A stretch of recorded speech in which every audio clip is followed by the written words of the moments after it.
Whenever you go about ranking your teams, and we'll dive into this week's rankings that you have, is it for right now? Like if they were to play tomorrow on the street, they would win? Or is it how you think it'll end up in the end in February down there at SoFi Stadium?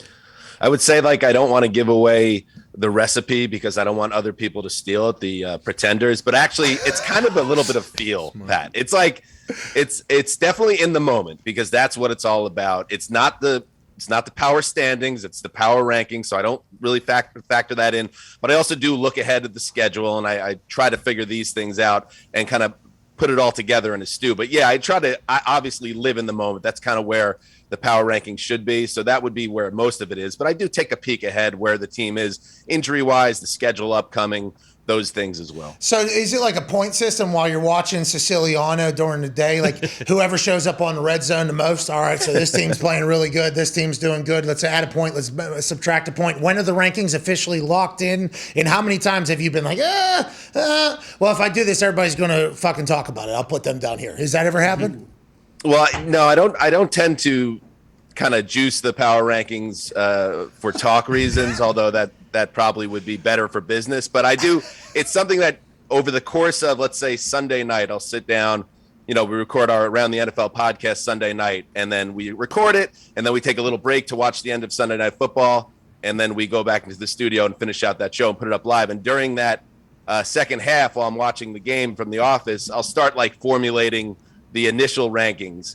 But I only, one thing, I guess, like if you're real about the power rankings and you're not doing it with like 81 people or whatever, like you need to watch the games. And I'm not a tape dog. I'm not Brian Baldinger, but like I'll have a loose rankings based on just results and what I've seen. And then Monday is like a long day where I watch every game. Yeah. Let's get into film. Let's get to the film. Let's get into the Danzer's cave and let's start ranking these motherfuckers. Exactly. So then that works that way. So then I have a ranking, and then I watch Monday Night Football. There's the writing process of the article for NFL.com. And then finally, Monday Night Football, I watch that game. I figure out those two teams. I look at the rankings one last time. I freak out.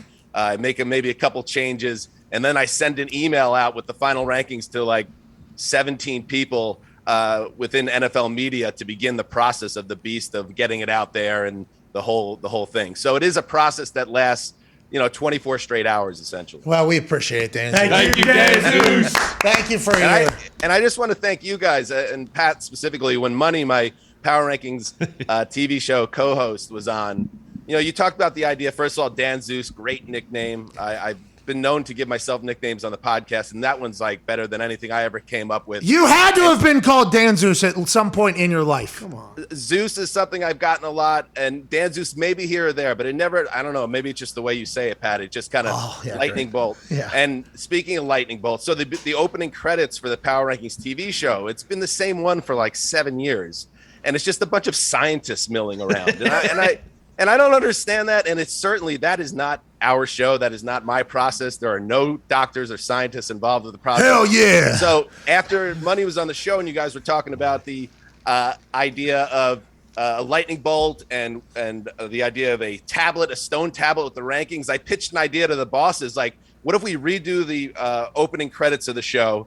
It's me and Money dressed as like ancient Nordic warriors climbing up the side of a mountain with the skeletal remains of all the other power rankings. And we get to the top and I hoist the lightning bolt and he hoists the tablet and there's this big open. And then I was told that would be like a $10 million budget. But No, they're passing the buck, dude. From what Money told us, that you deserve a little bit more cash, first of all. And also, that was a wild moment in that conversation. That was awesome. It was awesome. It was absolutely awesome. I can't say that was quite accurate, but it was funny, so I'll let that go. We wondered in Cali how you would even survive on that, but the entire, somebody can make that for you. Yeah. Guys, the internet could do that quick. The whole it's too expensive thing is, we don't want to do it. Come on. You deserve better over there. Yeah, you deserve it. You and Money Smith climbing up the aggro crag. Oh, yeah.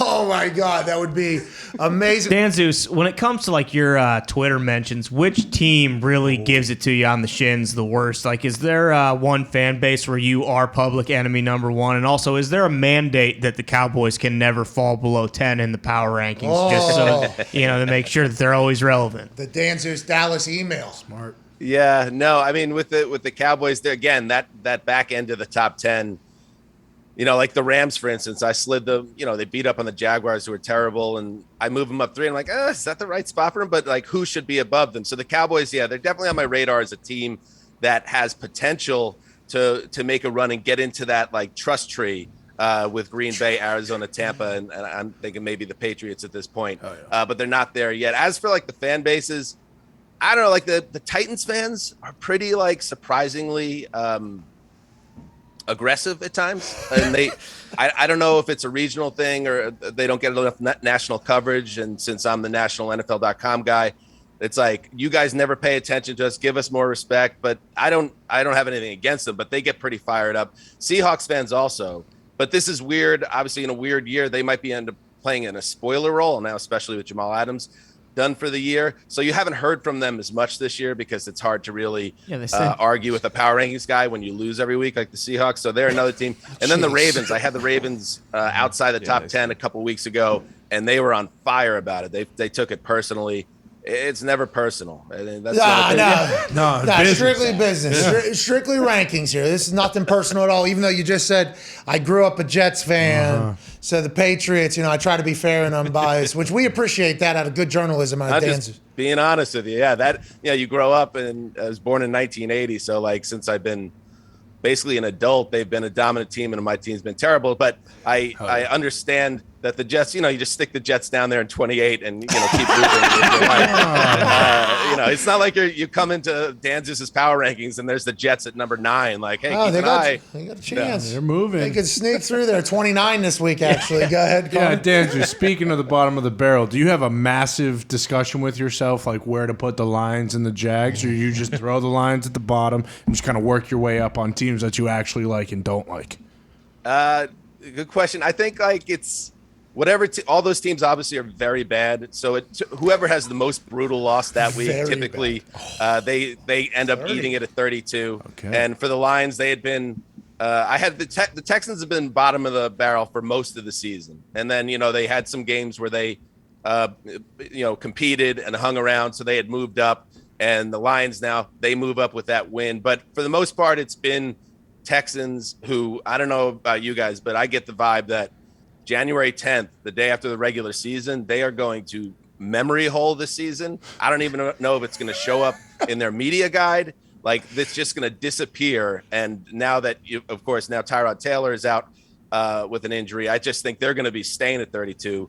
But that's not a hard conversation because the Heat doesn't come from the bottom of the rankings. The Heat comes from people that are looking at that top 15 typically. Yeah, the Texans understand I assume these fans at the bottom hate you if you don't give them 32. Right. No, Dan Zeus, you're not watching a game. Our team is much worse than that team. And it's like the Lions right now looking pretty good. Third from the bottom. That's what winning does. That's right. That's what winning does. That's right. You climb up the ladder of the Dan Zeus ranking when you steal victory from the jaws of defeat whenever Mike Zimmer plays a Hail Mary-like defense.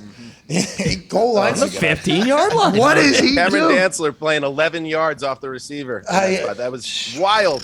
The other thing I like is when people are so frustrated with their team, like Steelers fans, I've gotten messages this year, like they're not low enough on the power rankings. They want to punish their teams when they get them angry, and they want them as far down as in the rankings as possible. So I guess it kind of, for their pain, it satiates them to see them buried in the rankings. That happens too. Well, and also Yinzers think like boys will see it. You get them down there a little bit low. They won't want to be that low. You know what I mean? They'll want to play better and get higher. Go ahead, Tone. Mr. Zeus, we had an inside source within your office say that you'd been getting some razz because you hadn't been on the show yet. So now that you have, do you go dunk on them? And can you mention the names that have been doing that? Yeah, what's that all about? Fuck them, Dan Zeus. You're the guy giving out the rankings. Let's see. Probably that jerk money. I would say that. Hey, he's yoked, by the way.